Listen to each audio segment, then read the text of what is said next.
morning, church family. First, giving honor to God, who is the head of my life, I am humbled and truly honored to stand before you on Women's Day 2016 as we celebrate sisterhood in the temple. I'd like to speak with you briefly about the power of she straight out of D.C. Growing up in the 70s in Southeast, which is still perceived to be the poorest section of Washington, D.C., was quite an experience for a little girl. I remember looking out of my bedroom window at all of the debris, graffiti, and boarded-up vacant apartment buildings, making a vow to work hard so that this wouldn't be my children's story. At that time, D.C. was referred to as the murder capital of the world, but we were family on Harford Street. Back then, if children were disrespectful or got caught doing something they had no business doing, a neighbor would whip their behind, tell their parents what they did, and they'd get a whipping when they got home. Thanks to the late Calvin Woodland Sr.'s commitment to young people, every summer we went on hay rides, trips to the beach, King's Dominion, etc. That, my brothers and sisters, is what we used to call a village, which I believe is the missing link in our communities today. When I was a teenager, I had access to every kind of drug there was because our street was also an open-air drug market. I remember riding with my parents and men running up to our car window with drugs saying, "What do you want? We have it." Drugs were rampant, and when the crack epidemic hit in the 80s, many families were destroyed. Thankfully, programs like Narcotic Anonymous was created and continues to help recovering addicts live clean and sober lives today. I had a baby when I was 19 and felt bad because I was still living at home, sharing a room with my sister, and had 2 younger brothers, so I knew my parents couldn't afford another mouth to feed. The birth of my daughter, who I named Melinda, made me grow up because my mother didn't make it easy for me like a lot of mothers tend to do. In essence, Mom made me be a mother to my child, which was the best thing she could have done for me. Although I was young, I took motherhood very seriously. I got a job at the State Department and moved out by the time Melinda was 9 months old, and thanks be to God, I have been on my own ever since. After my experience of being a teen mother, I felt it was my responsibility to make sure this wouldn't be Melinda's story. So at a very early age, I instilled in her the importance of a good education. As a result, she was on the honor roll every year throughout school. Melinda knew going to college was expected of her, and through God's grace, she has her master's degree from Syracuse University, which is truly a blessing because according to my salary, I couldn't afford all the costs associated with her being at this prestigious university for 5 consecutive years. But the power of she is the ability to make $1 out of 15 cents. Yes, and it's believing that which you cannot see.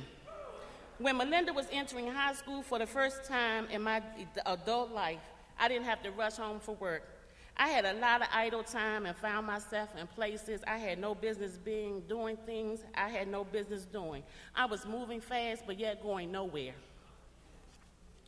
In 1995, God blessed me with a son who I named after one of the greatest men I've ever known, my father, the late Harry S. Robertson Sr.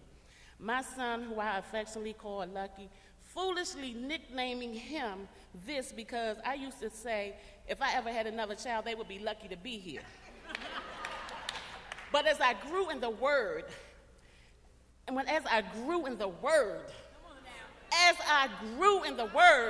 I realized that Lucky was not lucky to be here. He was a blessing. He was a blessing in my life because he came at a time when my life was a complete mess. Even though I was surprised when I found out I was 6 weeks pregnant because I thought I was one and done. But I truly thank God for my son. Lucky's birth has been, and to this day, continues to be under scrutiny by some of those closest to me. Who is Lucky's father has been the topic of numerous conversations for over 20 years. But see, you have to understand that's how it is when you're having children out of wedlock. Judgment is passed and assumptions are made. But at the end of the day, it doesn't matter how a child was conceived or what people say, because babies are blessings from God. Motherhood is a lifetime commitment, and for single mothers like me with little or no support from the fathers of their children, it can be overwhelming at times. But I encourage you to be the best mother you can be, because you only get out of them what you put in them. My children mean the world to me, and they have brought me so much joy. In 2005, I was blessed with a granddaughter who I'm proud to say also carries the name Melinda. Hello. 3 generations. But I was blessed to be I'm so thankful for my granddaughter, and I love her dearly. And although we don't have the traditional family, we are in every sense of the word family, and the bond that we share is unbreakable. As mothers, we have an obligation to teach our children the word of God so they would grow up knowing who they are and, more importantly, whose they are. Proverbs 22:6 says, train up a child in the way he should go, and when he gets old, he will not depart from it. We never know what roads our children would take and what storms they would face. But when they grow up knowing that they are a child of God, they would know that they know that they know that they are covered by the blood, and no weapons formed against them shall prosper. Brothers and sisters, we are living in a time where our sons and daughters are being murdered at the hands of police officers on the regular. If they aren't being killed by law enforcement officers, they are being incarcerated for simply being black. Mass incarceration is nothing more than modern-day slavery, and it's a billion-dollar industry being built on the backs of our sons and our daughters. Police targeting, criminal charges, and rates of conviction are disproportionate in terms of race, contribute to black men the ages of 20 through 39, accounting for nearly 1/3 of all sentenced prisoners. Nearly 40 states allow private corporations to exploit prison labor, with for-profit prisons paying inmates as little as 7 cents an hour. This is a situation that mothers all across the nation have been dealing with for decades, and I want them to know that no matter what it looks like, God is able. I can attest to this injustice because my son, Lucky, has been wrongfully incarcerated since March 31st, 2016. And it hurts my heart that he is there, but it is where God would have him to be at this time in his life. This certainly wasn't a part of the plans I had for my one and only son, who happened to be in his 3rd year of college at the time of his arrest. But who am I to question God about my son that's his son? And he gave his only begotten son. I know in my heart that God is breaking my son down in order to build him up in the kingdom.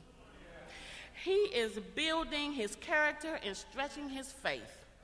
These past 6 months have been a real test of my family's faith, but through it all, our faith has not wavered because we are standing on God's promises. And the seeds of faith that we have planted and watered all spring and summer are about to produce harvest.